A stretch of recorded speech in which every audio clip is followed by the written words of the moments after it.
trying to look to see if there are in WebEx like light and color adjustments, but there aren't.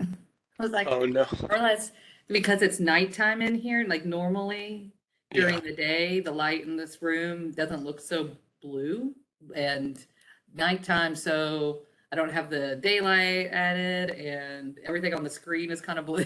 So it's all Yeah. reflecting blue at me. So like, oh, I know. I was that's messing one with thing I that like about earlier as Zoom. well. There's like a touch-up appearance, like slider bar. Oh You can go really? all the way over, and it's almost like, okay, that's Kardashian-esque Photoshop. Take a little extra, like Barbara Walters effect. Yeah, I was messing with my like monitor light because Oh, I I've can't got hear you. like overhead. Oh, I don't think. uh-oh. What do I have? What's going on? All right, let me change my. I think it's me. Oh, okay. So let's see if it is. Yes, I'm sure it is. All right, talk to me again. Okay, can you hear me now? Yeah, yeah, that was me. Oh, I perfect. forgot oh, hi, Rachel. Rachel's our attendee. Um, thankfully. Yeah, I looked too. I was like, who's here? Yeah, like, oh, they don't know what they're doing. They can't even get their mic on. I've heard when I plug in, the sound tries to come out of the extra screen that's a TV. Yeah, the Barbara Walters filter too. Um, but the um, I have it muted because I don't actually usually like the sound quality out of the TV. It just sounds different in this for this kind of thing. So it's another one of those remember what I'm doing kind of things. So let's see. Okay, I can try to minimize as many screens as possible. Yeah, I'm making sure everything's on my little monitor except the Mhm. PowerPoint and the dashboard. Rachel, would you like to be a panelist during the presentation, or would you like to stay in attendee mode? And of course, you'll be brought up during the Q&A like everybody else. Let's see, I closed my chat window. Gotcha. The attendee list is a nice place to be sometimes. Definitely. I think, Rachel, you'll be pleased with the information that is getting shared and the expertise that is doing it. Pull this up here. Right. Look down. Okay. We're all here. So you'll know the boss is in the attendees list right now. Say good things. She outed herself in the chat. I didn't ever noticed it.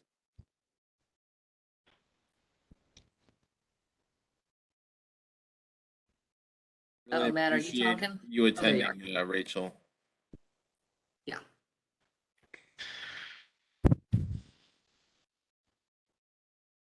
She's gonna get the clearing the air workshop badge at the end of it all. Most committed attendee, is that what it is? Yeah. That's it. Top fan. That's it. The top fan. Of course, when I thought of badge, oh yeah, you ain't great. When I thought of badge, I'm thinking of like my old Girl Scout sash. But yes, I forget now you actually get badges on for liking things on Facebook and Twitter. I don't know, does Twitter do badges? Maybe not. No, they don't. You get can a pay little, for one now, right? you can pay for a You got verification now, $8? but yeah. Oh, Elon. You're so silly. Preying on our vanity. I'd totally consider it, but I'm if I had like a lot of money, but that's Yeah. Yeah. I think now it's a point of pride and I don't have that check mark. Yeah. Yeah, it'll tell you like which ones are paid for and which ones are not as well if you mouse over, so it's like everybody can see. That's good to know. For the, 5 times I open Twitter a year. Yeah. Yeah, my Twitter is pretty like shut down. It's like everything's privated. I'm on Our- there. Ours does say it's verified because it's notable in government, news, entertainment, or other designated categories. So Very go nice. APCD. We made it. You sure We did. made it. Oh, hey, Steve. You know, it really feels like we could do with some variants on these backgrounds. Yeah. Like if I wave, my Christmas tree appears a little bit. I found that I needed to turn the light on in the room behind me because when I first joined and it was really dark right behind me, it like wanted to pick up more and made my head look like I had a really weird hairstyle or something. I don't know. And so I was like, well, maybe it's the lights on. And yeah, the lights on and it's doing much better. Nice. I already have a problem with my hair looking like it's going away, and this makes it worse. So it's tough. It's tough out there, folks. Right. Put a Better, requisition y'all? in. Oh, I very see. nice. He's Batman.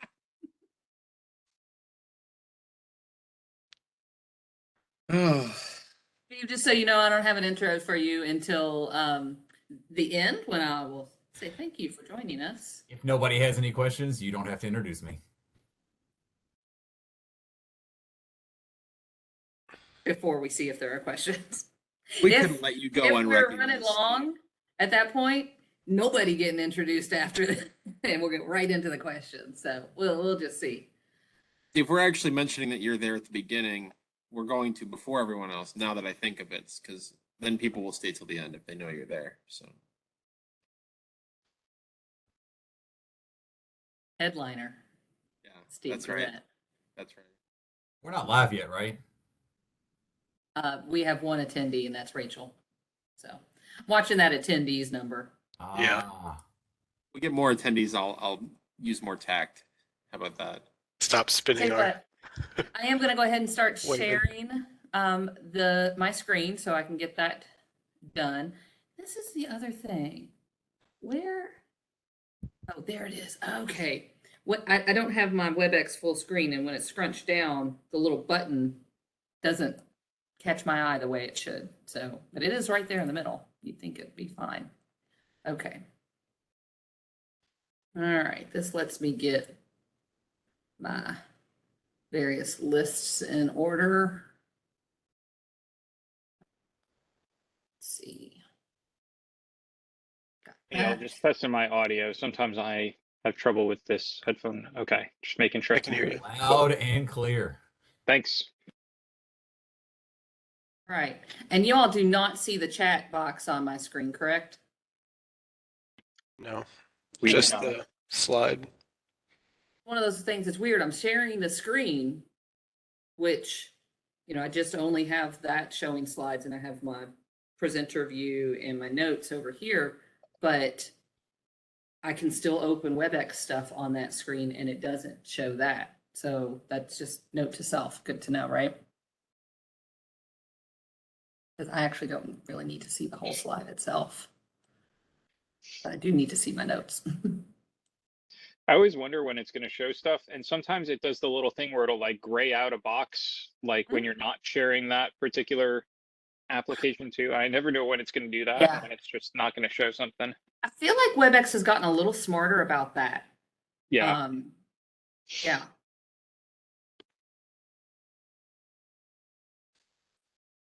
Yeah. They've only had 2 years of like 5,000% increased usage to figure it out.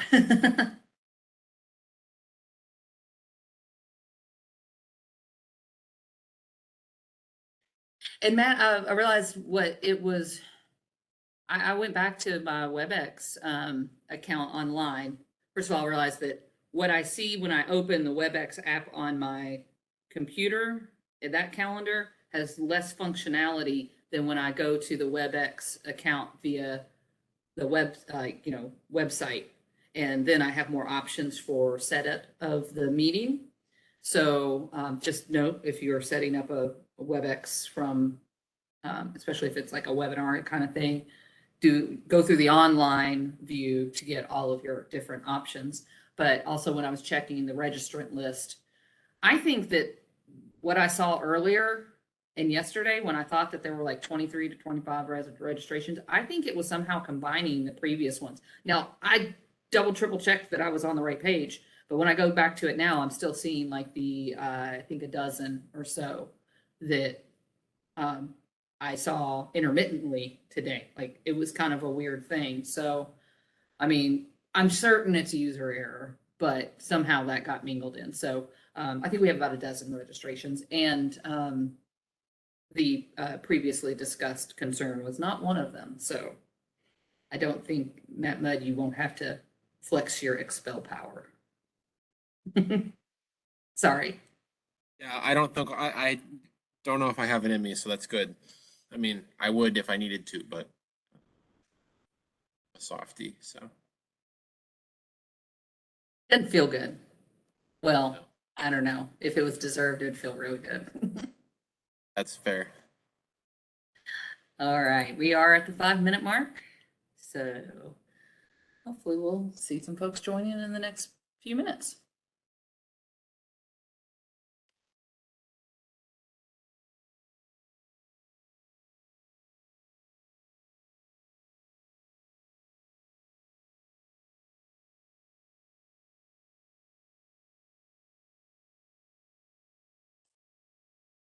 Michelle, do you have any preference for showing video while we are or are not speaking?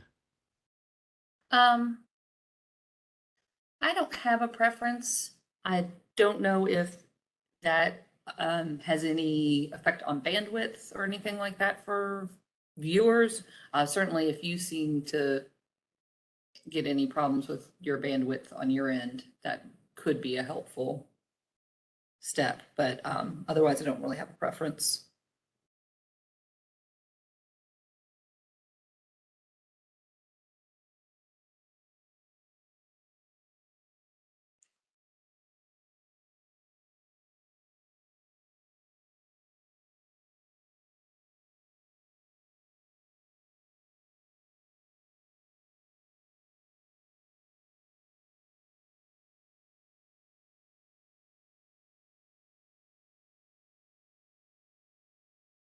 For our attendees that have already joined, welcome, and we'll get started at the top of the hour.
Welcome to the attendees that have joined already. We're just waiting for the top of the hour before we get started. So looking forward to have a great workshop.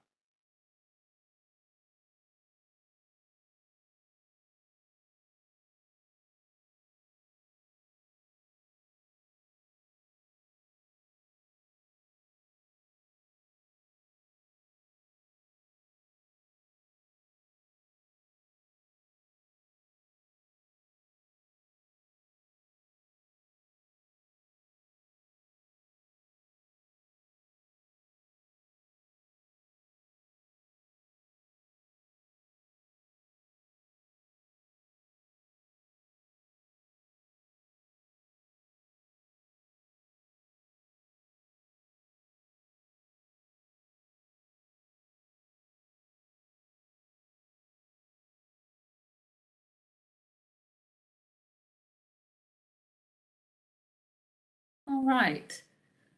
We're at the top of the hour by my clock, so we'll go ahead and get started. Welcome, everyone. Good evening, and welcome to the Air Pollution Control District's Clearing the Air Workshop Series. I'm Michelle King, APCD's Director of Program Planning, and I'll be hosting tonight's workshop on APCD's online resources.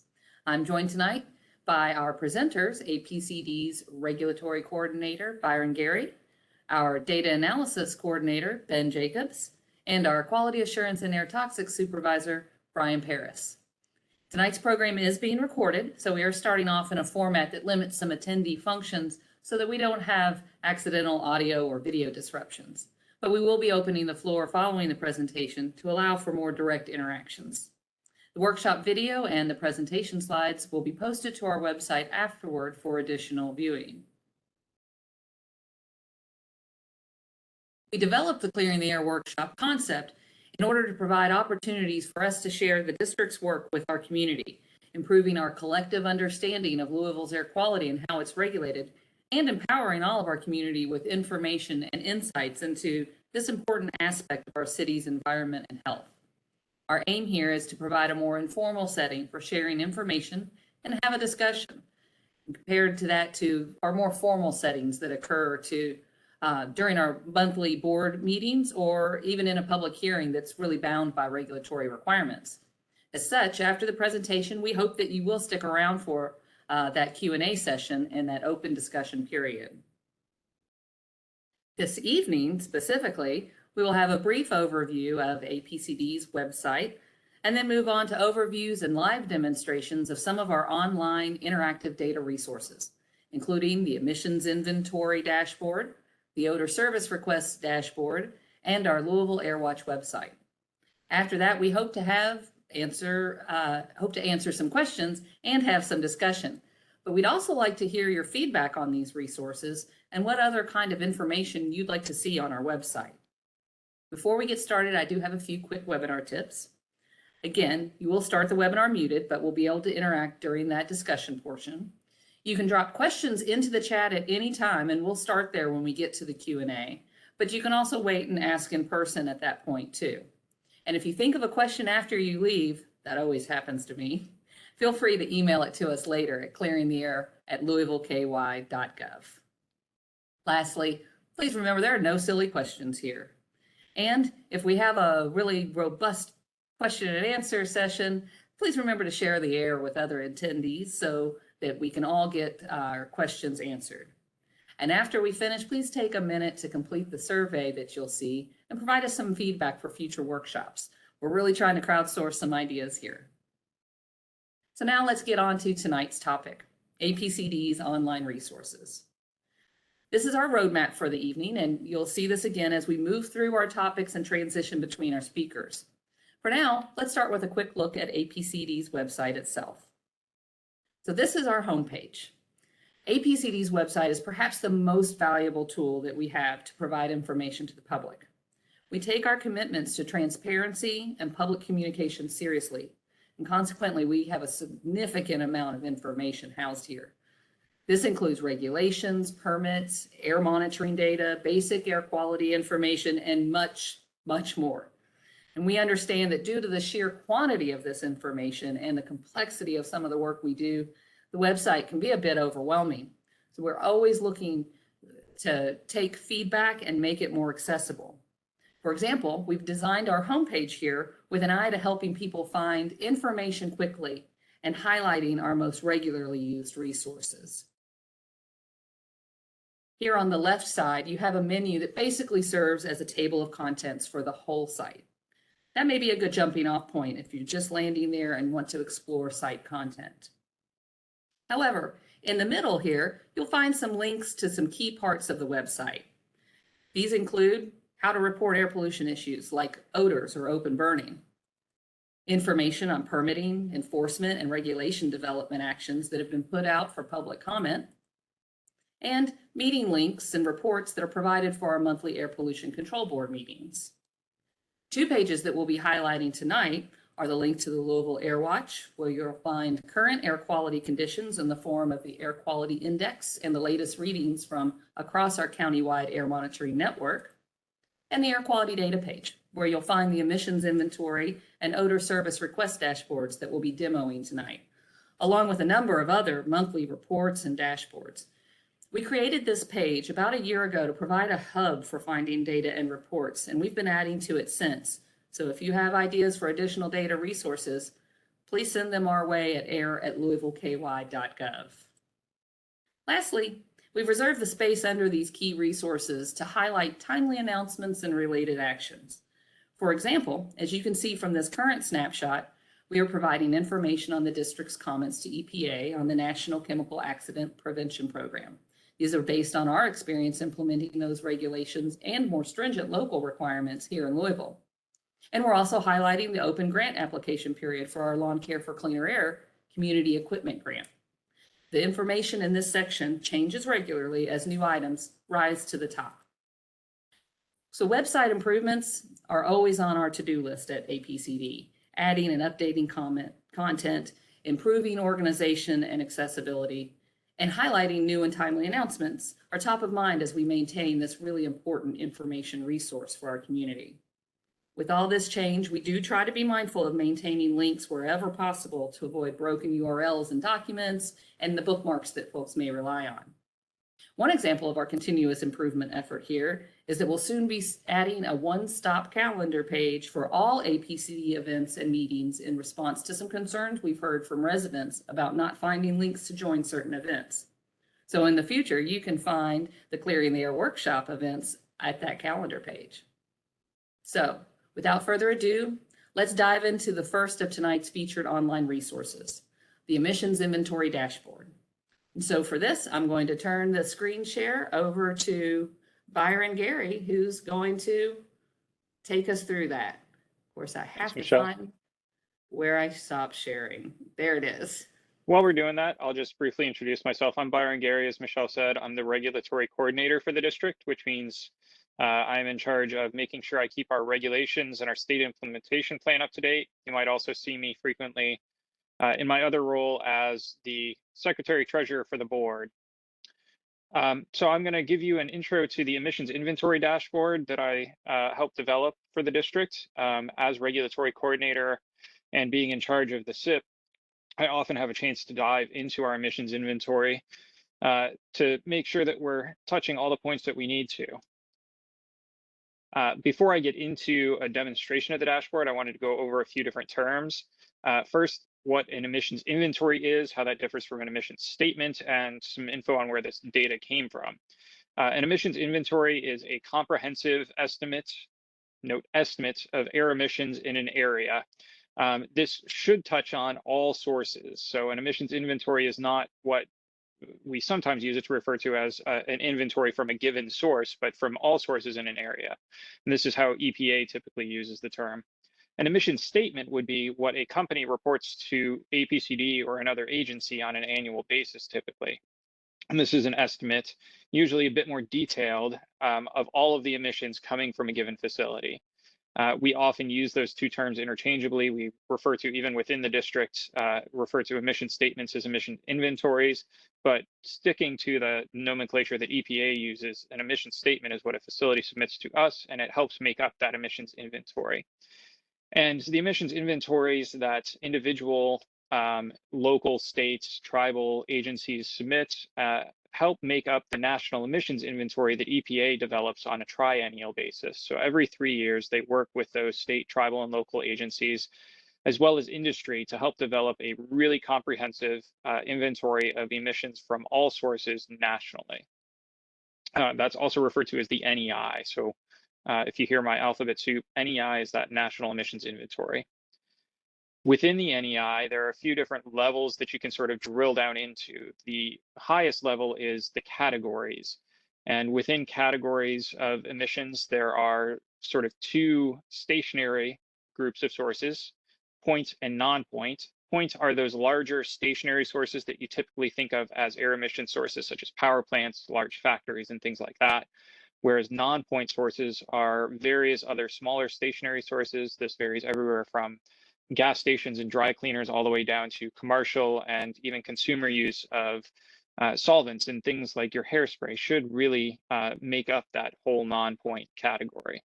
And then there are two mobile sources, as we refer to them, on-road and non-road. On-road sources are all those vehicles that travel on highways and other roads, and non-road are all those other mobile sources like construction equipment, trains, things like that. Some subtlety there. Trains, as they move along their tracks, are in that non-road section.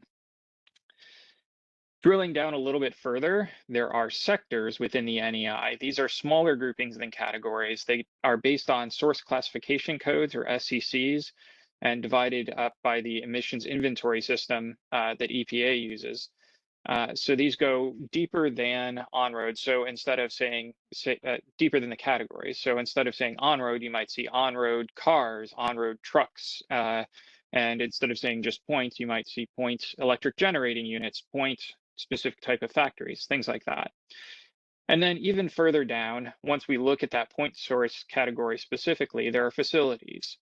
Each facility that reports to APCD is reported specifically within the NEI as well. So you can look at individual facilities within that NEI, within that emissions inventory. A few of the pollutants we'll look at really quick. Criteria air pollutants, or CAPs, are the 6 common air pollutants for which EPA sets NACs, National Ambient Air Quality Standards. There are hazardous air pollutants that are also known as HAPs. These are pollutants that typically cause cancer or other serious health impacts, also known as air toxics or toxic air contaminants in APCD's terminology. And then there are greenhouse gases also in the NEI. Here's a little bit of an image from that emissions inventory dashboard. And right now I'm going to go back to the Air Pollution Control District's main page that Michelle showed earlier. From here, you can click on Air Quality Reports, Dashboards, and Data. And if you scroll down just a little bit, you'll find the emissions inventory dashboard here. Clicking on this to make it into a full screen so it's a little easier to see for everyone. It starts on a splash page with a little bit of a README, a little bit of information about how to operate the dashboard. And I'm going to skip over this because I'm going to try and show most of what's in there anyway. So clicking through using the arrows at the bottom, the first page within the emissions inventory dashboard breaks down sources by that category level that I first mentioned. So you'll see point, on-road, non-road, and non-point sources of emissions. By default, this is set to show emissions from the 2017 NEI, and it is showing emissions of nitrogen oxides and volatile organic compounds, 2 of the pollutants that are the precursors to formation of ozone. And by default, Jefferson County, Louisville is selected. You can clear any of these by using the erase button on the filter. I will caution you, if you erase the pollutant filter, you'll see all of the pollutants, which includes several hundred HAPs as well as CAPs and GHGs, which makes it a little bit difficult to view. But filtering it back down just to those criteria air pollutants, you can see the 6 common air criteria air pollutants, and some of those are divided a little bit even more. And that also filters this sub filter here, so it's a little bit easier to find maybe if you're looking for one of those CAPs. Like I said, there are several hundred HAPs. So if you are looking for a specific one, you can also use the search bar here. Let's go with cyanide just because I happened to look at it earlier. And you can click on that and see actually that all of the cyanide pretty much within the district comes from point sources, and there's very little of it. An important thing to note here is as you select different pollutants or different areas, the scale on the right here will, or on the left here, will change as well. So it changes to adjust to see depending on what you're looking at.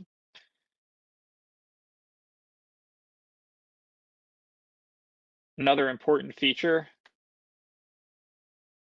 if you choose a particular pollutant, say we want to look at particulate matter, and you want more detail, you can see that, for example, non-point sources of primary fine particulate matter are somewhere between 6,000 and 7,000 tons, but to see specifically how what the level is, say, compared to point sources, you can right-click on this and click Show as a Table, and you'll get a zoomed-in view of just the chart, along with a table showing the specific numbers, and you can see that non-point sources within the entire metropolitan statistical area account for 6,681 tons of particulate matter emissions. To go back to the report, you can click Back to Report. If you forget any of the terms that I've used, pretty much all of them are explained throughout the dashboard at various points as well, between the README on the home page, which gives you a little info on category and sector, and on the individual pages, there's the definitions for CAPs and HAPs and GHGs. The next page, if you scroll further along using the arrows at the bottom again, is that sector level that I described at the beginning. Again, this one is by default set to show 2017 emissions, just of nitrogen oxides, and this time for all counties within the MSA. Again, you can see on the left here the names of the different sectors. And if you want more detail, you can right click and click Show as a Table, where you can see all of the different exact numbers for each of those sectors, and a full, if you're having trouble reading any of those, a full line showing the name for each of those sectors.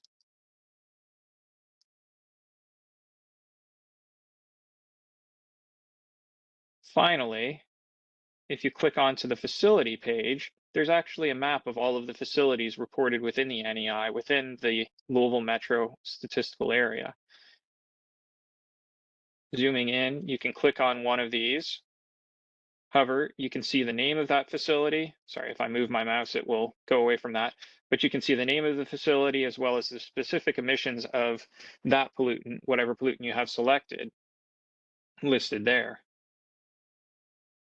Again, the same filters apply pretty much throughout. So you're able to, say, choose another pollutant and see all of the sources within the area that emit that pollutant. The bubbles are sized by the amount of emissions from each facility. However, I will caution you, be careful because the smallest ones in particular, you'll see this one has 0.0002 tons, and it's almost the same size as one that has different amounts of emissions. This one's 4 to the -7th. So the sizes after a certain point aren't particularly representative, but also that they do resize just like the scale on the other charts that I showed. So this looks about the same size as the nitrogen oxide emissions did from Mill Creek earlier, but I assure you it is much smaller amount. And I think with that, that is all that I have to show. So I'm going to turn it over to Ben. All right. Thanks, Byron. I'm Ben Jacobs. I'm a data analysis coordinator here at the APCD.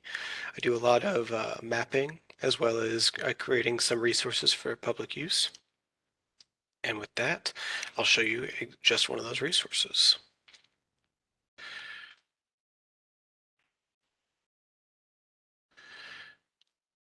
Okay, so I'm going to talk a little bit about our Odor service request dashboard, which is a dashboard that lets you view current and past odor service requests submitted by Louisville residents. I need to go over a few terms before we jump in. Namely, Odor service request itself is a specific term we use for digital records of investigations opened by the district in response to odor reports from residents. And an odor report is an actual individual report submitted through any one of our several means to the district regarding an odor that the resident detected. And we make that distinction because if multiple reports are submitted regarding the same event or the same facility, particularly if they're submitted around the same time as one another, our investigators may file them under the same service request. And in those cases, the dashboard will only show that first service request that triggered the first report that triggered the opening of the service request. Another term we should know before jumping in is location resolution, which is a term referring to how accurately a position of a report or a service request can be mapped. As you can imagine, we get a lot of reports with varying levels of location information. Sometimes we get coordinates or an address of where an odor is being detected. Sometimes things as general as a zip code or a locality like a neighborhood, things like that. And so that would change how things are mapped in the dashboard. Okay, so talking about the dashboard, you can access it from our Louisville's air quality data page. You scroll down just past the emissions inventory dashboard that Byron just spoke about. And here we are, the odor service request dashboard. You can navigate in this little window, or like Byron's, you can pop it out and it becomes a little more visible.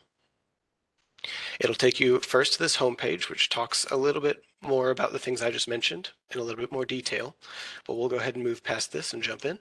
And you can click that view service request button in the top right, and it brings you here, which is our main data page. Now first, we should notice that the date range shows January of 2020 through September of 2022.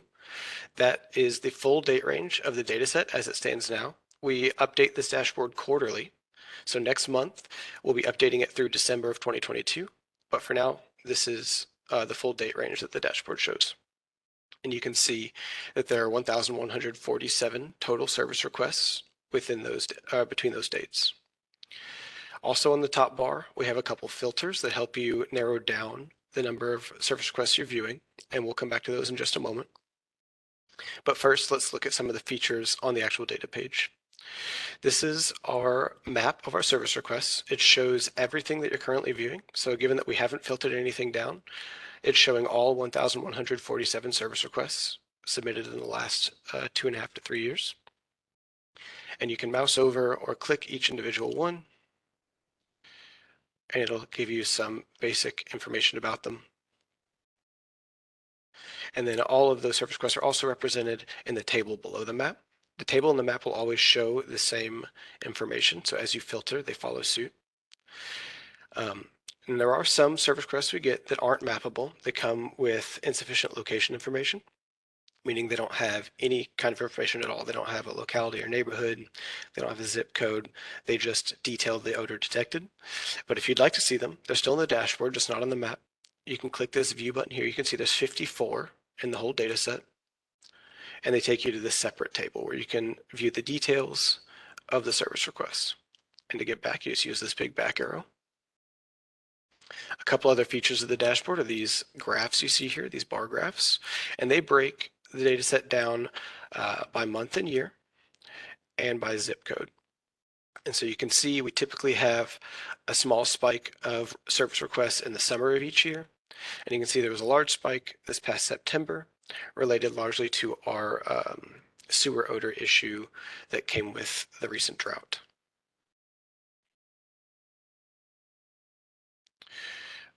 So now that we're familiar with our features, let's talk about how we can filter down and find the things we like. First, we can limit our date range. You can do that by dragging these buttons, which you can see is changing the date, or it might be a little more simple. You can just click the box and change your calendar. So if we wanted to cut January out, you can see we do that and say on the bottom end, we wanted to only come up to 2020. We just go to December 31st, 2020. And now every visual on the whole dashboard has followed suit. We're seeing only 349 service requests. You can see there are none currently in progress. Our map has changed, our tables changed, and our bar graphs also reflect that. If you want to reset your filters, there's a button in the top right. This will reset the whole page. So if you're getting a little bit into the weeds with your filters and you're not trying to get back, this will always just take you back to the base level of the dashboard. Always brings you home. Our second top bar filters are status or resolution.